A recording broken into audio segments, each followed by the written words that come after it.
And remember, if I can cook it, so can you. So go nowhere. Let's create. A lot of people love pinto beans, and I'm going to show you a very simple recipe how to prepare very delicious pinto beans too. You have two options. You can go with the dry pinto beans or frijoles pintos, or the canned one. It depends how much time you have or whatever. I'm going to cook the can right now, but the procedure is the same if you're going to go dry. The only difference is you have to put this in water for over 24 hours to soften them. You know what I mean?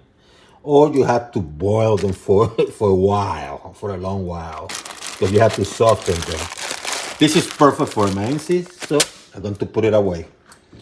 And you're going to need a little bit of tomato sauce. I like to go with a real tomato. You know how it is. You can use water. I'm going to go with the beef stock. Salt. I have my favorite here. This is a birch smoked salt to give it the flavor, but you can use any type of salt. The key is this stuff here. I'm going to have some salted pork, maybe some tocino, and I'm going to have here these ingredients here, which are going to create the sofrito, putting aside the pork. I have some cilantro, culantro, but if you don't have culantro, go with the cilantro. Green and orange bell pepper, just a little bit. About 2 tablespoons of chopped onions, and about 3 or 4 chopped garlic. And I have about 2 or 3 pumpkins. Now, I do also have my sofrito preserve. I don't need to use it because I have this. But you know what? I'm going to use a little bit anyhow. And extra virgin olive oil. Don't forget that, my friends. So I'm going to have my camera top view today. I typically have it on the side. So I put a little bit of oil. It's not a lot, just, you know, a little bit. It's hard to measure this. Right? Enough to cover the surface area, or 3/4 of the surface area. 18 months ago. Couple notches above medium.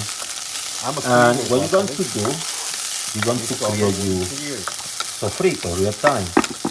So you're going to grab this ingredient: onions, garlic, culantro, cilantro, and the bell pepper. Add some of your tomato sauce, and you're going to add it. And I'm working with one hand, top view. You got it.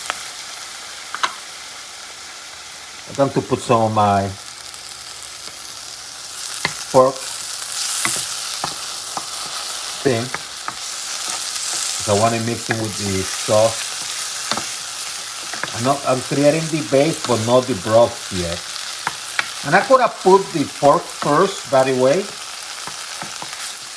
but I decided to wait a little bit longer because I don't want it to dry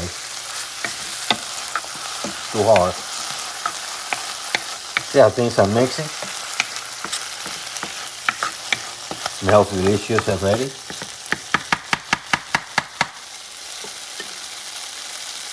Three pieces of pumpkin.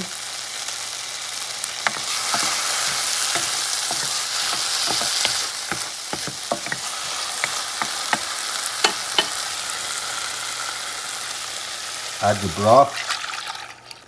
I have about maybe 2 cups. And add your beans.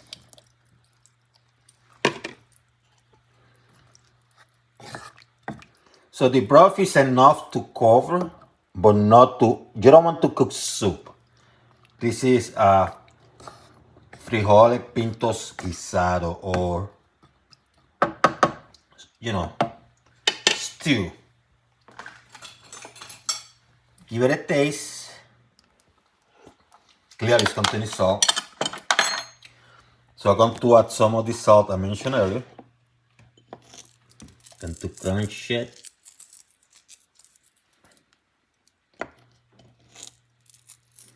Just for flavor.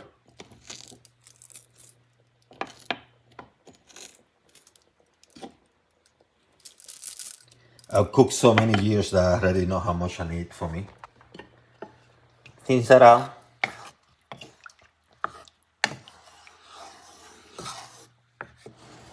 And let it cook.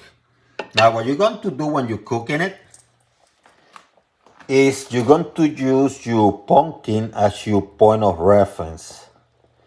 So you're going to cook this first couple notches above medium, and when it starts simmering, reduce the heat to a notch or two below medium. And you know this is done when these pumpkins are soft. This is going to be your indicator. This simple, see?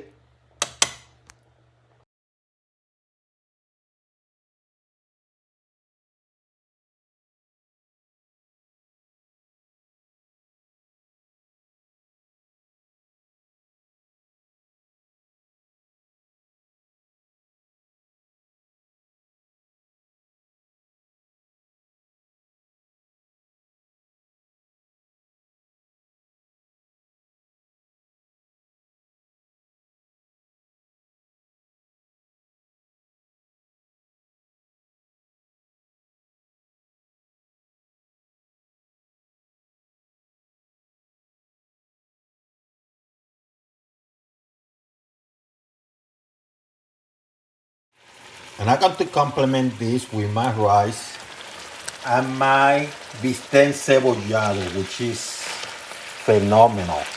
The way I prepare this, it ends tender. But I have a link in my description to show you how to do that. This video is not about this. The video is about the beans, the pinto beans.